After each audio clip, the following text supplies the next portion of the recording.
दोस्तों, एक बाप और उसके दो बेटे एक मेला देखने के लिए आए थे। कुंभ के मेले में घूमते हुए अचानक से बड़े बेटे ने एक साध्वी को देखा और उसका चेहरा उसे बहुत जाना पहचाना सा लगा। थोड़ी देर गौर से देखने के बाद वह एकदम से उसे माँ कहकर पुकारने लगा। जैसे ही साध्वी ने यह सुना, उसकी आंखों में आंसू आ गए। बेटा, माँ पुकारते हुए आगे बढ़ने लगता है तो उसका पिता भी उसकी तरफ देखने लगता है और बहुत कुछ उसके दिमाग में घूमने लगता है। कौन थी साध्वी और किस वजह से इस बच्चे ने उसे माँ कहकर पुकारा था? पूरी कहानी की सच्चाई जानने के लिए वीडियो को अंत तक जरूर देखें। प्रयागराज के पास ही के गांव में एक लड़का रहा करता है जिसका नाम है संतोष। संतोष, जिसकी अभी अभी शादी हुई है और शादी के बाद वह बड़ा ही खुश है। समय है 2002 का। 2002 में उसकी शादी होती है और उसकी पत्नी का नाम होता है किरण। संतोष के घर में और कोई नहीं है, केवल दोनों पति पत्नी हैं और वह अपनी जिंदगी को अच्छी तरह से व्यतीत करने के लिए एक दूसरे से बातें किया करते हैं। धीरे धीरे समय बीतता है और समय के साथ साथ संतोष को एक बेटे का जन्म होता है। लगभग एक साल बाद, शादी के एक साल बाद उनको एक बच्चा हो जाता है जिसका नाम वह मनीष रखते हैं। संतोष और किरण दोनों बच्चे की परवरिश करते हैं, लेकिन यहाँ पर किरण संतोष से कहने लगती है कि इस तरह से कैसे समय व्यतीत होगा। अब संतोष पूछने लगता है कि क्यों, क्या हुआ, इस तरह से समय कैसे व्यतीत नहीं होगा। तो वह कहने लगती है कि तुम छोटा मोटा काम किया करते हो और आगे बच्चों का फ्यूचर भी तो है, इनका फ्यूचर भी तो अच्छा बनाना है। ऐसे कब तक काम चलेगा, क्योंकि संतोष अब तक मेहनत मजदूरी किया करता था और मेहनत मजदूरी करके अपने घर का गुजारा कर रहा था। अब यह बात सुनकर संतोष भी इस बात के बारे में सोच विचार करने लगता है और वह सोचता है कि हाँ, मुझे कुछ ना कुछ तो बड़ा करना चाहिए ताकि मैं अपने बच्चों का फ्यूचर और भी अच्छा कर सकूं। इसी बात को सोचकर संतोष इधर उधर ऐसे काम ढूंढने लगता है जिन कामों का आगे काफी ज्यादा स्कोप हो और उन कामों को करने के बाद वह अच्छा खासा पैसा कमा सके। इसके बाद संतोष होता है, वह वहीं के एक ठेकेदार के पास जाता है और उससे इस बारे में बात करने लगता है। ठेकेदार उसकी बातों को समझता है और बातों को समझने के बाद उसे काम बताता है और कहता है कि तुम सेटिंग का काम करना सीख लो और इसमें काफी अच्छा खासा स्कोप है। संतोष इस बात को सुनकर यह तय कर चुका था कि उसे सेटिंग का काम अच्छी तरह से सीखना है ताकि इस काम को कर कर वह अपने बच्चों को उन्नति की ओर ले जा सके और अपने परिवार को अच्छी तरह से जीवन व्यतीत कर सके। इसी बात को सोचकर संतोष सेटिंग का काम सीखने लगता है और धीरे धीरे समय बीतता है। समय के साथ साथ अब 2 साल हो गए थे संतोष को इस काम को सीखते हुए और लगभग वह इस काम में परफेक्ट ही हो गया था। उसके बाद जो संतोष की पत्नी होती है वह भी प्रेग्नेंट थी और वह एक और लड़के को जन्म देती है। और जब संतोष के 2 बच्चे हो गए थे तो उसी दौरान एक दिन उसकी पत्नी शाम के समय अपने पति से वही बात दोहराने लगती है जो पहले बच्चे के जन्म के दौरान उससे कही थी। इस बात को सुनकर संतोष अपनी पत्नी से कहता है कि हाँ, मैं काम सीख रहा हूँ और कुछ दिनों बाद अपना काम करने लगूंगा और उसके बाद अच्छा खासा मुनाफा हो जाएगा। इसके बाद संतोष भी इस बात पर गौर देता है और कहता है कि मेरी पत्नी ठीक ही कह रही है और मुझे कुछ ना कुछ अपने बेस पर भी करना चाहिए। इसी बात को सोचकर संतोष अब आगे काम करने लगता है, लेकिन वहां पर उस काम को करने से उसे ज्यादा आमदनी नहीं होती है, क्योंकि यहाँ पर काम कम से कम चला करता है और उसमें भी कंपटीशन काफी ज्यादा है। यानी कि इस तरह के काम करने वाले काफी सारे लोग हैं और जब सब कुछ हिसाब किताब लगाकर देखा जाता है तो उनके पास उतने ही पैसे मिलते हैं जितने संतोष को मजदूरी मिला करती थी। यह बात देखकर संतोष काफी ज्यादा हैरान और परेशान हो जाता है और फिर वह एक कड़ा फैसला लेता है। उसने सुन रखा था कि मुंबई के अंदर इस काम का काफी ज्यादा स्कोप है और अगर मैं वहां पर जाकर इस काम को करूंगा तो अच्छे खासे पैसे कमाए। इसी बारे में एक दिन शाम के समय वह अपनी पत्नी से बात करता है तो उसकी पत्नी भी उससे कहती है कि ठीक है, अगर ऐसी बात है तो आप बेशक से वहां पर चले जाओ और बच्चों की देखभाल मैं आराम से कर लूंगी। संतोष को भी यह काम अच्छी तरह से आ गया था। तो इसके बाद जो संतोष होता है वहां से मुंबई चला जाता है और मुंबई जाकर इस काम को करने लगता है। जैसा संतोष ने सोचा था वैसा ही यहाँ पर निकलता है। यहाँ पर उसका काम अच्छे से चलने लगता है क्योंकि यहाँ पर कंपटीशन बहुत कम था और काम काफी ज्यादा था। तो इसी वजह से उन्हें अच्छे पैसे मिल जाया करते थे। संतोष ने अपने साथ अपने गांव के कुछ व्यक्तियों को भी अपने पास लगा लिया था, जो कि उसका काम में हाथ बटा या करते, और वह भी उस काम से अच्छा खासा पैसा कमा रहे थे। इसके बाद धीरे धीरे समय बीतता है और संतोष को वहां पर रहते हुए लगभग 6 साल बीत जाते हैं। 6 साल तक लगातार संतोष अपने बच्चों की परवरिश के लिए अपनी पत्नी के पास पैसा भेजता रहता है और उसे फोन पर हालचाल पूछ लिया करता है। लेकिन 6 साल बाद अचानक से गांव से उसके बच्चे का फोन आता है, यानी कि उसका बड़ा वाला लड़का मनीष था। उसका उसके पास फोन आया था और वह कहता है कि पिताजी और जो गांव के व्यक्ति उसके पास काम किया करते थे, उनके ही घर में से किसी महिला को अपने घर भेज देता है और कहता है कि मेरे बच्चों का ख्याल रखना। इसके बाद जो उसके साथ काम किया करता था, एक व्यक्ति, उसकी पत्नी उसके घर चली जाती है और बच्चों को संभल लेती है। दूसरा दिन होता है और दूसरे दिन भी सुबह सुबह जब फोन करके पता करता है, तो अभी तक भी उसकी पत्नी घर नहीं आई थी। अब यह बात संतोष को विचलित कर देती है और वह सोच विचार करने लगता है कि आखिर उसकी पत्नी गई तो गई, कहाँ और क्या हुआ है उसकी पत्नी को। यही बात सोचकर वह वहां से सीधा अपने गांव के लिए निकल जाता है और थोड़ा सा सफर तय करने के बाद अपने गांव में अपने घर पहुंच जाता है। घर जाने के बाद वह बच्चों से बात करता है और उनसे पूछता है कि बेटा, तुम्हारी मम्मी आखिर कहाँ जा सकती है? तो बच्चे कहते हैं कि पापा, हमें नहीं पता कि मम्मी कहाँ जा सकती है क्योंकि हम तो स्कूल जाया करते थे। इसके बाद जो संतोष होता है, वह अपने अड़ोस पड़ोस में इस बारे में पता करता है कि उसकी पत्नी कहाँ गई है। अगर किसी को बताकर गई है तो वह उसको बता दे। लेकिन वहां से भी उसे कोई भी क्लू हाथ नहीं लगता है। लेकिन उसे एक ऐसी बात पता चल गई थी जो एक अनहोनी की तरफ इशारा कर रही थी। दरअसल उसके पड़ोस में रहने वाली एक महिला, जो ज्यादातर दूसरों के घरों में ताक झांक किया करती थी, वह उसे कुछ ऐसा बताती है जिसे सुनने के बाद संतोष को विश्वास नहीं होता, क्योंकि संतोष अपनी पत्नी किरण से बहुत ज्यादा प्यार किया करता था। और इधर जो किरण थी, वह भी संतोष से प्यार किया करती थी। लेकिन वह महिला बता रही थी कि आपके घर में पिछले काफी दिनों से एक भिखारी आया करता है, और मेरे हिसाब से जो आपकी पत्नी है, वह भिखारी के साथ ही भाग गई है, क्योंकि अक्सर वह भिखारी आपके घर में 3-3, 4-4 घंटे रहा करता है, क्योंकि तुम्हारे बच्चे तो स्कूल जाया करते हैं और पीछे से तुम्हारी पत्नी उस भिखारी को घर में बिठाए रखा करती। उस भिखारी की उम्र ज्यादा नहीं है, 27 से 28 साल है, और वह गांव के अंदर हर 10 से 12 दिन में भीख मांगने के लिए आया करता है। लेकिन जब भी आता था, तुम्हारे घर में जरूर जाया करता था। यह बात सुनकर संतोष पहले तो विश्वास नहीं करता, लेकिन जब इस बात की तहकीकात करता है और लोगों से पूछता है, तो वहां से भी उसे इस बात की तरफ इशारा मिलता है और लोग बताते हैं कि हाँ, हमने भी ऐसा ही देखा है और शायद हो सकता है ऐसा हो गया। सभी की बात सुनता है तो उसे समझ में आ जाता है कि उसकी पत्नी उसे धोखा देकर एक भिखारी के साथ भाग गई है, वरना इस गांव के बीच में से ऐसी महिला कहाँ से गायब हो जाती। इसके बाद संतोष काफी दिनों तक अपनी पत्नी के वापस लौटने का इंतजार करता है, लेकिन उसकी पत्नी का कोई भी अता पता नहीं रहता। उसके 2 बच्चे थे और दोनों बच्चे अपनी माँ के लिए बहुत ज्यादा विलाप कर रहे थे और फूट फूट कर रोए जा रहे थे। संतोष अपने बच्चों को संभालता है और कहता है कि बेटा, कोई बात नहीं, कुछ दिनों बाद मम्मी वापस आ जाएंगी। ऐसा कहकर वह उन्हें चुप कराने की कोशिश करता है, लेकिन बच्चे अपनी माँ के लिए बहुत ज्यादा विलाप कर रहे थे। धीरे धीरे कुछ समय बीतता है और कुछ समय बाद सब कुछ नॉर्मल हो जाता है। बच्चे भी माँ की राह देखना बंद कर देते हैं और अपने काम धंधे में लग जाते हैं।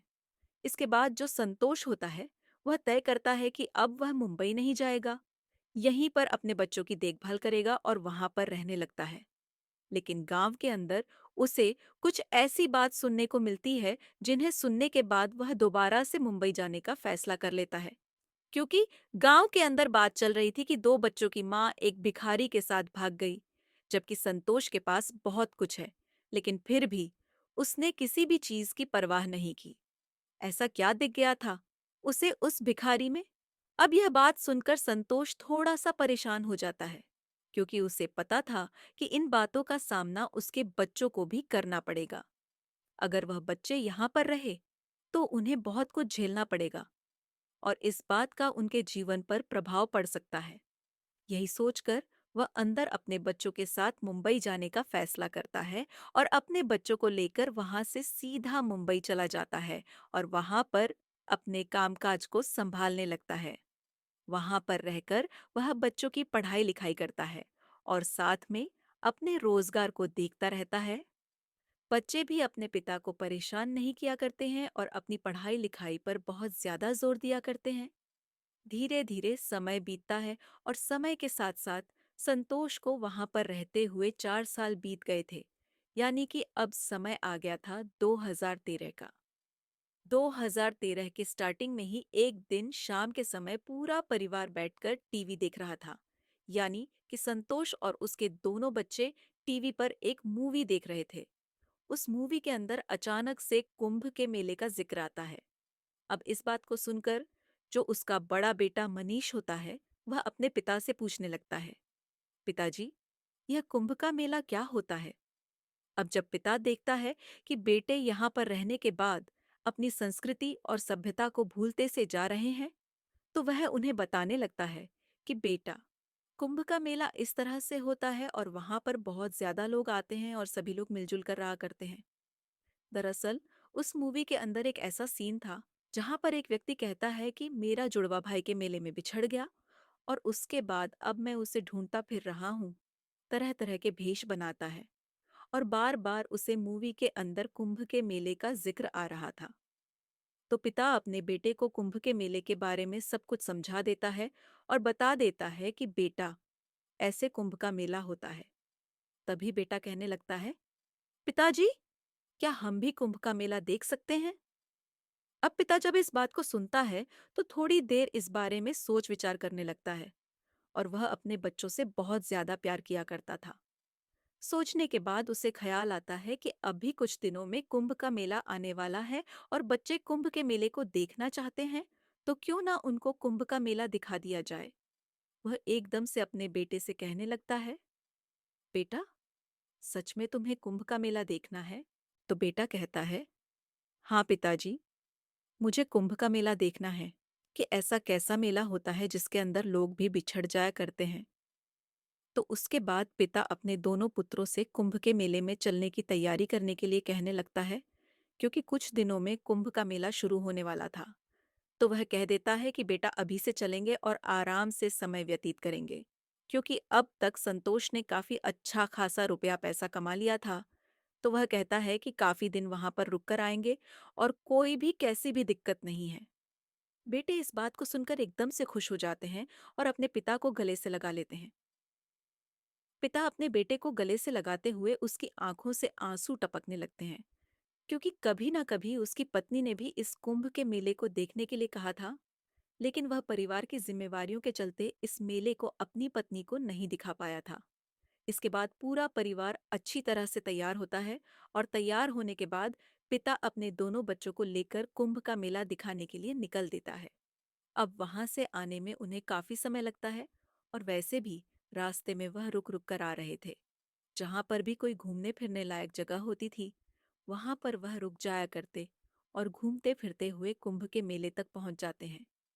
वहां पर जाने के बाद जो पिता होता है, वह वहां पर ठहरने का इंतजाम कर लेता है और अपने बच्चों को कुंभ के मेले की प्राथमिकताएं बताने लगता है कि किस वजह से मनाया जाता है और क्या-क्या महत्व होता है यहाँ पर आने का और क्यों हमें यहाँ पर आना चाहिए। ऐसी बातें करते हुए पिता अपने दोनों पुत्रों को लेकर मेले में घूम रहा था। लेकिन तभी उसका बड़ा बेटा जो मनीष होता है, उसकी नजर एक साधु के झुंड पर पड़ती है, जिसमें से एक साध्वी को वह बड़ी गौर से देख रहा था। थोड़ी देर उसे गौर से देखने के बाद वह एकदम से जोर से माँ कहकर उसे आवाज लगाता है। अब इस आवाज को सुनकर जिस साध्वी की तरफ वह देख रहा था, वह भी उसकी तरफ देखने लगती है। इधर जो उसका पिता था, वह भी अपने बेटे की तरफ देखने लगता है। लेकिन साध्वी जैसे ही उस बच्चे को देखती है और साथ में खड़े हुए संतोष को देखती है, तो उसकी आंखों से आंसू टपकने लगते हैं। दरअसल सामने जो साध्वी थी वह और कोई नहीं, संतोष की वही पत्नी थी जो 4 साल पहले उसके घर से एकदम से गायब हो गई थी और लोग बता रहे थे कि भिखारी के साथ भाग गई है। अब संतोष जैसे अपनी पत्नी को देखता है और थोड़ी देर गौर से देखने के बाद वह भी उसे पहचान लेता है। इसके बाद संतोष के दिमाग में ढेर सारे सवाल हैं।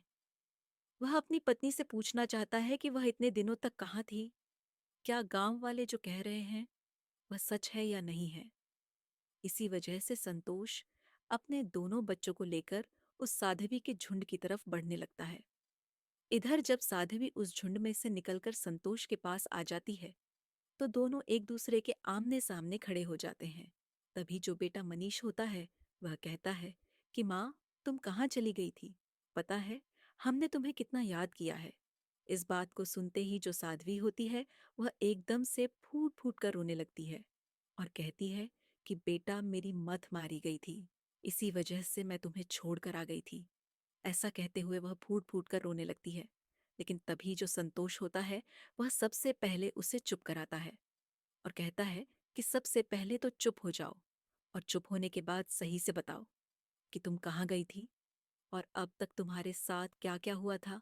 गांव वाले तो एक गलत तरह की अफवाह फैला रहे हैं कि तुम किसी भिखारी के साथ भाग गई और वह तुम्हारे घर के अंदर काफी देर तक बैठा रहा करता था। इसके बाद जो किरण है वह संतोष को बताने लगती है और कहती है कि हाँ, यह बात मैंने भी सुनी थी और इस बात को सुनने के बाद ही मैं आप लोगों से मिलने के लिए नहीं आई थी। वह कहती है कि सच में मैं उस भिखारी के बहकावे में आ गई थी। उसने मुझे कहा था कि मोक्ष अलग चीज है और मोक्ष के लिए अपने घर परिवार को छोड़ना पड़ता है, तभी हमारा दूसरा जन्म अच्छा होता है। इन सभी बातों का मेरे दिमाग पर बहुत गहरा असर पड़ता है और इसी वजह से मैं अपना सब कुछ छोड़कर उस भिखारी के साथ चली गई थी, मोह की प्राप्ति के लिए। लेकिन जैसे ही मैं उसके साथ जाती हूँ तो लगभग 7 से 8 दिन के बाद मुझे उसका असली चेहरा दिखाई देता है। वह मेरा गलत फायदा उठाना चाहता था और जैसे ही मुझे इस बात का पता चला तो मैं जैसे तैसे करके उसे जान छुड़ाकर भाग आई और दोबारा से जब अपने गांव में पहुंची तो वहां पर मेरे बारे में यह अफवाह उड़ रही थी, जिस अफवाह को तुम अब बता रहे हो। पहले तो मैंने सोचा कि मैं घर जाती हूँ और तुम्हें बताती हूँ, लेकिन फिर मैंने सोचा कि यह बेकार ही इतने दिनों से मेरे पास आ रहा है। उतने दिनों के हिसाब से यही बात सिद्ध होती है कि मैं सच में इसके साथ भाग गई और अब कौन से मुंह को लेकर तुम्हारे पास आई।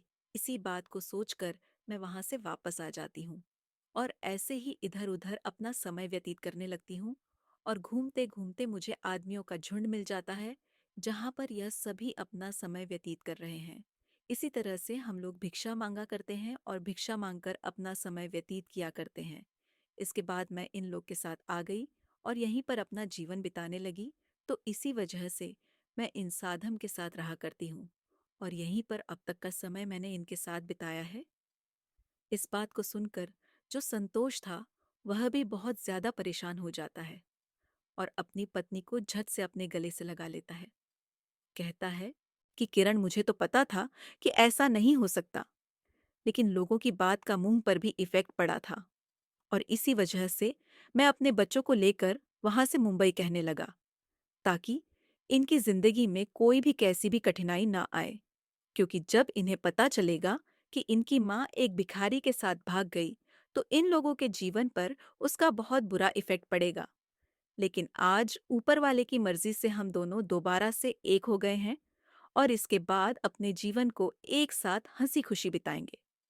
अब जो किरण होती है वह वहां से संतोष के साथ चलने के लिए तैयार हो जाती है और जिन साथियों के साथ वह रहा करती थी उनसे अब आज्ञा लेती है और वह लोग भी खुशी खुशी उसे विदा कर देते हैं। कहते हैं कि ठीक है, अगर तू इस तरह से रहना चाहती है तो बेशक से रह सकती है।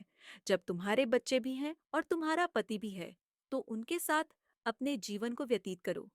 किरण अब अपने परिवार के साथ मुंबई में ही रहा करती है और फिलहाल तक उसके बड़े बेटे की शादी भी हो चुकी है। उसको एक पोता है और पोते को पाकर वह बड़ी खुश है। किरण, संतोष और उसके दोनों बेटे अच्छी तरह से वहां पर रहा करते हैं और अपने जीवन को अच्छी तरह से व्यतीत कर रहे हैं। तो दोस्तों, तो यह थी आज की कहानी। आपको कैसी लगी कमेंट सेक्शन में बता देना। वीडियो अगर अच्छी लगी हो तो वीडियो को लाइक और चैनल को सब्सक्राइब ज़रूर करें ताकि हमें थोड़ा सा हौसला मिले। आप लोगों के लिए ऐसे ही अच्छे अच्छे वीडियो बनाने के लिए। इन कहानियों को होने का उद्देश्य किसी को परेशान करना बिल्कुल भी नहीं है। यह कहानी आपको इसलिए सुनाई जाती है ताकि आप लोग इन कहानियों में कुछ ना कुछ सीख से और अपने जीवन में उस चीज़ का अप्लाई कर सको। मिलते हैं किसी नेक्स्ट वीडियो में नए टॉपिक के साथ। तब तक के लिए जय हिंद, जय भारत। आप सभी का बहुत बहुत धन्यवाद।